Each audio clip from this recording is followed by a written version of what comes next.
This tutorial is to help you fix your iPod that has a sad face icon that appears on your screen, like so. It should show a sad-faced picture on the screen of an iPod with an exclamation point next to it, and it should have an Apple website to go to. Now, that website is really not going to help you. It really doesn't say much. It's a very broad website, so you have to know exactly what to do. Many times nothing can be done. I mean, they're trying to show you that it's basically the end. They put this exclamation point, which is what you see on the doors of nuclear factories. It's like it's over, but I'm here to tell you that it really isn't. There is a way that you can fix this, and this tutorial is to show you how to do that. There is a few things that you're going to need to get started. The first thing you need, of course, is your iPod. This particular iPod is the iPod Classic. They've been making it since the early part of 2000 until just a few years ago with their latest 4th generation model before they basically discontinued it. It's one of the most popular iPods, a very good iPod, very durable. And this is usually the one that has the problem. It's the iPod click wheel, the one that has the hard drive, and the sad face icon will appear, of course, like so. So you're going to need your iPod. One. Number two, what you're going to need is your USB sync cable, which is what you use to connect to your iPod and the other side to your computer. This goes to the iPod, that to the computer, and this, of course, you use to sync your music and also to charge your iPod.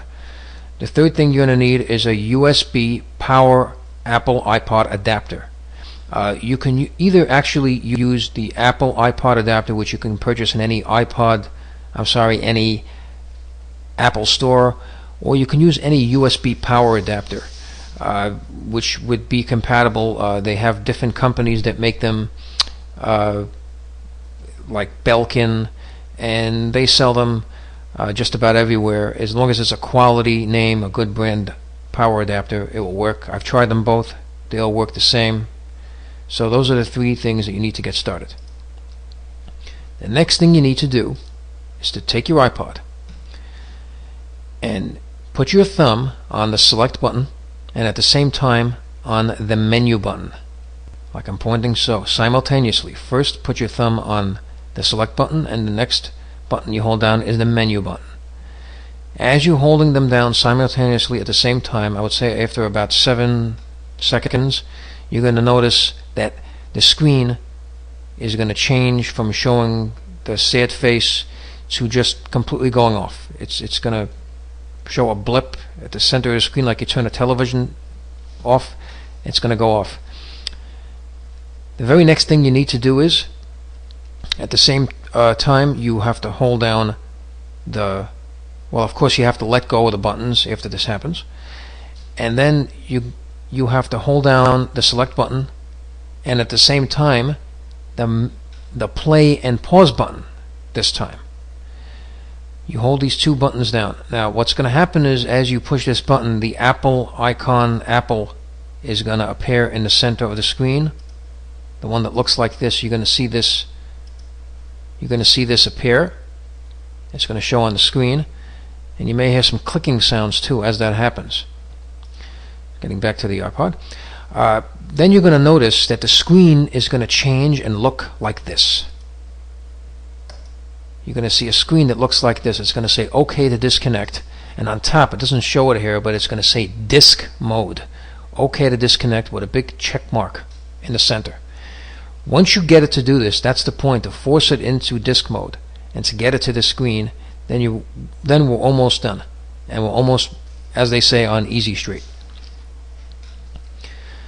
The next thing you have to do is to connect your iPod by using your iPod USB cable, connect it to your PC, your Mac, your laptop, to your computer, and it's going to load iTunes, which you should have already installed on your computer, and your iPod is going to show up in the left side of the page, of course, and then you click on that on your iPod. It opens up the iPod page of your personal iPod, and you're going to see two buttons next to it. One is going to say update, the other one is going to say restore.